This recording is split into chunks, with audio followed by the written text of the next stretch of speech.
Hi guys, so natay new agenda today which is ang magpintikasi ngadto sa ubo. So mag-abot-abot ang tanan didto kay para dali ra siya mahuman.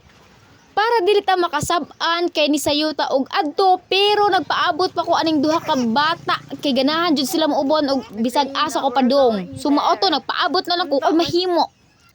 And yes, abi na akong malit-late jud ko kahit lagi sig pinaabot aning mga tao, but nakita na ko ang akong uban nga mga kauban nga ngadto pasad padong, so nalipay-lipay ko gamay. Taga po dyan mo sa tunga-tunga, be, kaya di bundak man ang uwan, Diyos ko. As in, talisik ka naman unta to. Pero nagpadayon, gihapon, may kay mao may tumong.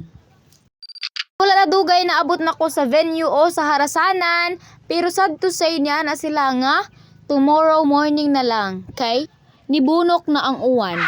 So wala tay mahimo, muuli na lang ta, maunay giingon yo. Inig abot muuli.